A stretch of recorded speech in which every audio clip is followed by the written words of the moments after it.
Let's talk about a story that pretty much everyone has heard, the parable of the prodigal son. It feels familiar, right?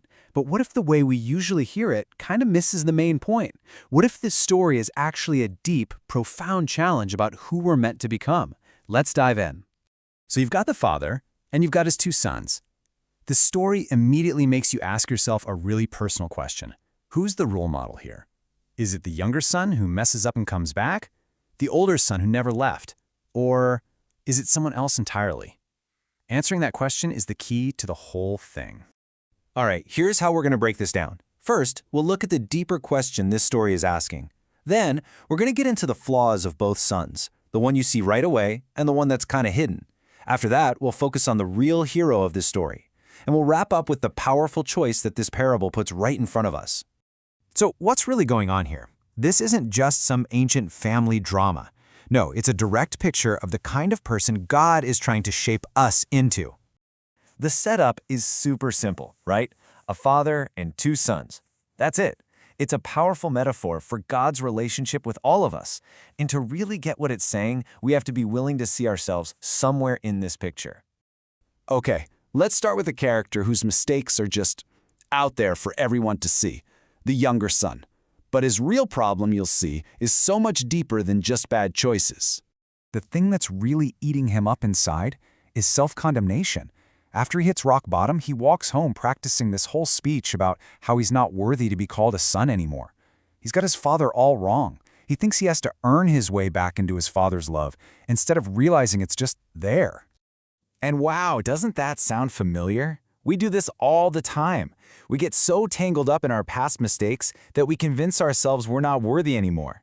We basically put ourselves in chains of guilt, which makes it impossible to accept the love that's being offered, because just like him, we've misunderstood the heart of the Father. Now, let's talk about the older son. And honestly, this is where the story completely flips on its head. We think we know who the bad guy is, but the older son's story reveals a much sneakier and maybe even a more dangerous kind of brokenness. I mean, on the surface, this guy is perfect, the model child. He stayed home, he did all his chores, he was hardworking, obedient, you name it. To everyone looking in from the outside, he's got it all figured out. But what's really going on under the hood? The return of his younger brother is like a switch that flips, and suddenly everything that was hiding inside comes spilling out. And here it is, the ugly truth he was hiding. All that hard work, it was covering up some deep resentment. His obedience, it was really just self-serving, a way to make sure he got his inheritance. And that righteous attitude, it was a mask for a cold, judgmental heart. He wasn't serving his father out of love, he was serving himself. The second his brother came home, the mask just shattered. He was absolutely furious. His ego flared up, What about me? Where's my party? He actually gets mad at his own father for being loving and generous. He couldn't see his brother as a person anymore, only as a collection of sins. So with both sons completely lost in their own ways, we finally turn to the true center of the story, the heart of the father. He is the answer to both of their problems, and he is, without a doubt, the real hero. I mean, just look at how he reacts when his younger son comes home. The kid can't even get his "I'm not worthy" speech out before his dad is throwing a party. There's no lecture, no "I told you so." He just shouts with joy, he was lost and now he is found. That's it. Forgiveness is instant and total. And then look how he treats the older son. It's just as incredible.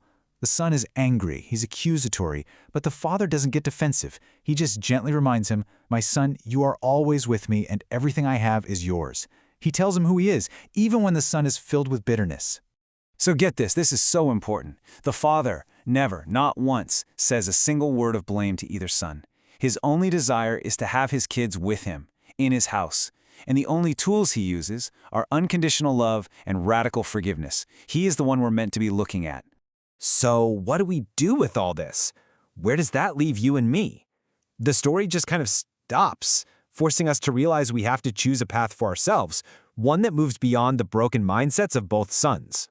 The big takeaway here isn't to become a better version of the younger son, always looking over your shoulder at your past mistakes, and it's definitely not to become the older son, who does all the right things but has a heart full of anger and judgment. No, we're being called to something way, way bigger. At the end of the day, it's a choice between two completely different ways of living.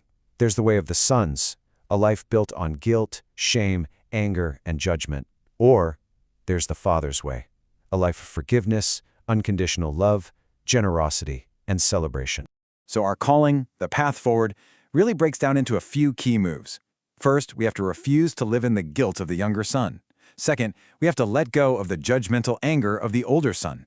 Third, we have to truly accept and embrace that forgiving father's heart for ourselves. And then, the final and most important step, we become people who turn around and show that exact same love to everyone else.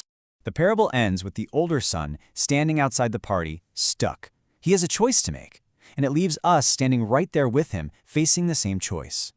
The point of this whole story isn't just to make us feel loved by God, it's to turn us into people who live out that love. So the real question for all of us is, today, how are you going to choose to show the Father's love?